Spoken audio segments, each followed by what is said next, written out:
Question करें, समीकरण दिया गया 3x² माइनस 8x प्लस के 2 बराबर 0 को हल किए बिना ही दिखाइए कि दोनों मूल अपर में है। बहुत सिंपल सा, कुछ नहीं करना। देखो क्या दिया, 3x² माइनस के 8x प्लस के 2 बराबर 0। हल भी नहीं करना है, तो देखो हम जानते क्या जानते हैं, ax² प्लस के bx प्लस के c बराबर 0।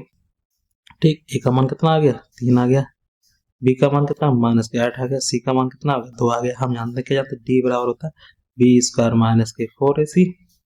वैल्यू रख देंगे इसकी, d बराबर b का मान कितना दिया है माइनस के 8 का स्क्वायर, 4 a का मान कितना है 3 है, c का मान कितना 2 है, तो कितना 64 माइनस के 4 12 24।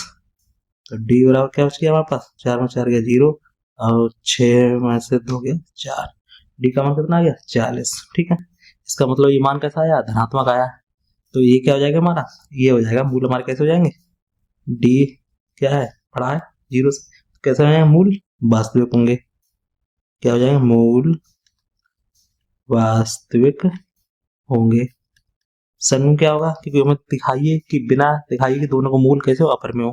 ठीक है, तो d का मान 40 आ गया, इसका मतलब क्या, मूल वास्तविक हो गया। और क्या हो गया, जो 40 आया है वो क्या है, 40 है वो क्या है, पूर्ण क्या नहीं है, वर्ग नहीं है, कि उसका क्या है वर्गमूल निकलेगा, पूर्ण वर्ग नहीं है, मतलब 40 का हम अंडर नहीं निकलेगा। ठीक है, और संगम क्या है कि द्विघात सूत्र का प्रयोग करेंगे तो इसमें मूल कैसे दिखाई पड़ेंगे, दोनों मूल दिखाई देंगे।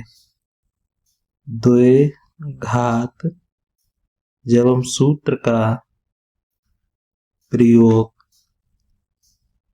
करेंगे तो मूल हमारे क्या दिखाई पड़ेंगे, तो मूल हमारे दोनों मूल दिखाई पड़ेंगे। तो मूल हमारे क्या होंगे, दोनों मूल दिखाई पड़ेंगे, दो मूल आएंगे, दोनों मूल दिखाई देंगे। ठीक है, अब संगम क्या पता चलेगा, संगम ये पता चलेगा, क्या पता चलेगा कि दोनों मूल कैसे जाएंगे, धनात्मक संख्या तो होगी हमारी, डी कैसा हमारा धनात्मक संख्या है, डी का मान कितना 40 है, धनात्मक है।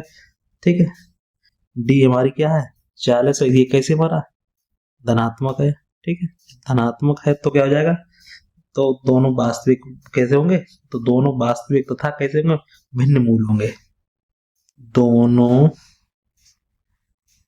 वास्तविक तथा मूल आएंगे कैसे आएंगे, भिन्न मूल आएंगे, भिन्न मतलब अलग अलग मूल आएंगे, मूल होंगे। और वो क्या दिखाई पड़ेंगे, और दोनों मूल कैसे होंगे, अपर में होंगे। तो दोनों मूल कैसे होंगे, दोनों मूल कैसे होंगे, अपर में होंगे, अपर में होंगे। ये दिखाना था, ये इसका आंसर हो गया। ठीक है, क्योंकि हमें हल नहीं करना था। ठीक, हल किए बिना ही दिखाइए दोनों मूल कैसे अपर में है, ये दिखा दिया हमने, ये बातें बता के। ठीक है, कोई भी डाउट है फिर मिलते नहीं, वीडियो शेयर करें।